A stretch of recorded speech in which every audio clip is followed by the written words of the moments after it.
Hi friends, welcome to AFH kitchen. ఈరోజు మనం తయారు చేసుకోబోయే రెసిపీ వైట్ సాస్ అండి. వైట్ సాస్ పిజ్జాలోకి, చికెన్లోకి, మనకి పాస్తాలోకి, నూడిల్స్లోకి చాలా బాగుంటుందండి. దీన్ని బయట కొని తెచ్చుకునేదానికంటే ఇంట్లో తయారు చేసుకోవడం చాలా ఈజీ అండి. చిక్కటి పాలు ఇలా తీసేసుకున్నానండి నేను. ఇందులోకి ఒక బిర్యానీ ఆకు, అలానే మిరియాలు, ఉల్లిపాయ ముక్కల్ని కూడా ఇందులో వేసేస్తున్నానండి. వేసేసి స్టవ్ మీద పెట్టేసుకుంటున్నాను.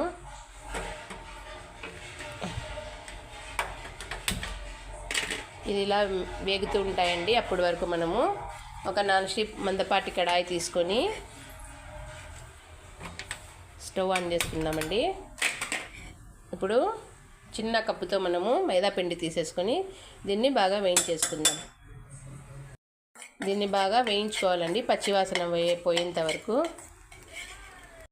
చూడండి, ఇది బాగా వేగిందండి. ఇది చల్లారే వరకు దీన్ని ఇలాగే పెట్టేసుకుందాము కొంచెం సేపు మనము. ఒక పక్క చూడండి, ఇది కూడా ఏం చక్కగా ఉడుకుతుందో, పాలు చిక్క పడుతున్నాయి. చూడండి, బాగా వేగనిద్దామండి. ఇంకా ఒక పొంగు వచ్చే వరకు ఈ ఫ్లేవర్ అంతా పాలలోకి రావాలి. చూడండి, ఏం చక్క ఇలా పొంగు వచ్చింది. ఇప్పుడు ఇందులో నుంచి నేను మిరియాలను, ఉల్లిపాయ ముక్కల్ని, బిర్యానీ ఆకుల్ని తీసేస్తున్నానండి. చూడండి, పాల్లో నుంచి అవన్నీ ఇంగ్రీడియంట్స్ని అయితే తీసేసాను. ఇప్పుడు ఇందులోకి నెయ్యి యాడ్ చేసుకుంటున్నానండి, మంచి ఫ్లేవర్ కోసము. అలానే కొద్దిగా ఉప్పును కూడా యాడ్ చేసుకుంటున్నానండి, టేస్ట్కి సరిపడా ఉప్పు. ఒకసారి దీన్ని బాగా మిక్స్ చేసుకుందామండి. ఇందులోకి మనకు కావాలంటే చిల్లీ ఫ్లేక్స్ కూడా వేసుకోవచ్చండి, కారం కారం ఉండాలంటే. వైట్ సాస్ అంటేనే లైట్గా ఉండాలి కాబట్టి నేను వేయట్లేదు. ఇప్పుడు ఇందులోకి మనము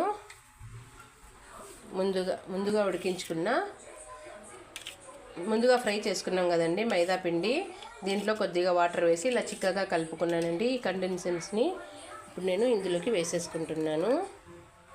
వేసిన తర్వాత అడుగంటుకోకుండా మనము చెంచాని బాగా తిప్పుతూ ఉండాలండి. చూడండి ఎంత చిక్కగా వస్తుందో, సూపర్గా ఉంటుందండి. ఇలా ఉంటలు లేకుండా నీట్గా మనము కలిపేసుకోవాలండి. అంతే అండి, ఎంతో టేస్ట్ అయినటువంటి వైట్ సాస్ రెడీ అండి. ఇది పిజ్జాలోకి, ప్రతి ఒక్క దాంట్లోకి మనము చికెన్లలోకి వేసుకోవచ్చు, అలానే పాస్తాలోకి, నూడిల్స్లోకి, ప్రతి ఒక్క దాంట్లోకి. బయట అవి మయోనీస్ అవన్నీ కొన్ని మనకు రోగాల్లో కాకుండా ఇలా ఇంట్లోనే ఓన్గా చేసుకోవచ్చండి. తినండి, ఆరోగ్యంగా ఉండండి. నా ఛానల్ని లైక్ చేయండి, షేర్ చేయండి, కామెంట్ పెట్టండి. ఎవరైతే సబ్స్క్రైబ్ చేసుకోలేదో వారు సబ్స్క్రైబ్ కూడా చేసుకోండి.